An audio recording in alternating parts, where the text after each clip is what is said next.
नमस्कार talk to Saroj स्वतंत्र कार्यक्रम स्वागत करुच्ची सरोज पुणी आज गोटे नुआ शिक्षा अपडेट साथ आम जाचे कनिष्ठ शिक्षक नियुक्ति की नहीं जो विवाद सृष्टि होता हाइकोर्ट रे तार शुणाणी शेष हो राय संरक्षित रखा देखा बाकी रही आगामी दिन में क्यों पटक ढलुची राय जदि आम ए विषय विस्तृत आलोचना करवा तेबे विद्यालय एवं गणशिक्षा विभाग निर्देश ओसेवा पक्षर प्राथमिक और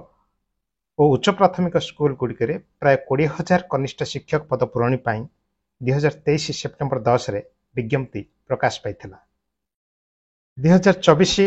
जनवरी 15 रे ओसेपा तरफ कनिष्ठ शिक्षक पद चिठा मेधा तालिका प्रकाश पाई 18,778 प्रार्थी स्थान पाई बेले नथिपत्र जांच पाई 16,217 जन आसीथिले किंतु नियम उल्लंघन करी चिठा मेधा तालिका प्रस्तुत करा जायछि बोली जो अभियोग रहितला एने हाईकोर्ट रे एकाधिक मामला रुजु हेतिला सरकार तरफ एडवोकेट जनरल अशोक कुमार परिजा जय सेनापति पक्षर वरिष्ठ आईनजीवी बुद्धदेव राउतराय प्रतिपक्ष तरफ आईनजीवी समीर दास एवं सत्यव्रत महांती मामला परिचालना करुछंती जदि एने आम विस्तृत आलोचना करबा ताले मामलार प्रतिपक्ष तथा जणिकिया विचारपति निकट में आवेदन जो दायर करा जायतिला प्रार्थी तरफ दर्शा जायतिला जे जिलावारी मेधा तालिका प्रकाश करा जाय नथिला तेणु जणिकिया विचारपति संपृक्त तालिका को रद्द करने निर्देश देते एसत सुप्रीम कोर्ट राय अनुसार मेधा तालिका स्थान पाई प्रार्थी को संपृक्त मामला पक्षभुक्त करने बाध्यतामूलक नुहे बोली प्रतिपक्ष तरफ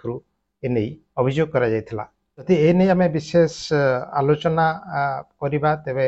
जस्टिस चक्रधर शरण सिंह और जस्टिस एस.एम. रमण को नहीं गठित खंडपीठ रे जणिका विचारपति मार्च 12 जो राय विरोध में दायर समस्त रिट अपील एकत्र शुणाणी होती जणिका विचारपति राय ग्रहणीय नुहे एवं या रद्द कर सरकार तरफ दर्शा जायतिला जुक्ति नियम अनुसार पूर्व मेधा तालिका प्रकाश कराइला कौन नियम उल्लंघन हो नाला एभली स्थिति प्रकाशित मेधा तालिका को रद्द करी जणिका विचारपति जो राय प्रदान करथिले ता विरोध में किसी प्रार्थी अभियोग दाखल करते दर्शे जेतेबेले ए राय प्रकाश पाई कौन पक्षभुक्त तेणु यार पुनर्विचार करने रिट पिटिशन आवेदन करथिले बा दाखल करथिले नियम अनुसार प्रकाशित मेधा तालिका जो प्रस्तुत कराइथिला या रद्द करने को जणिका विचारपति निर्देश दिया पर से प्रभावित होती तेणु जणिका विचारपति राय रद्द करा जाओ एवं पूर्वर प्रकाशित जो मेधा तालिका रखी अच्छी ताको कायम रखा जाओ बोली मध्य ए प्रार्थी माने दर्शैथिले आ जेतेबेले मामला कथा आसीची सेतेबेले मध्य प्रतिपक्ष तथा जणिका विचारपति निकट आवेदन दायर कराई प्रार्थी तरफ दर्शाई जे नियम उल्लंघन करी मेधा तालिका प्रकाश करा जाय नथिला तेणु जणिकिया विचारपति संपृक्त तालिका को रद्द करने को निर्देश देते सहित सुप्रीम कोर्ट राय अनुसार मेधा तालिका रे स्थान पाई प्रार्थी को संपृक्त मामला रे पक्षभुक्त करने बाध्यतामूलक नुह बोली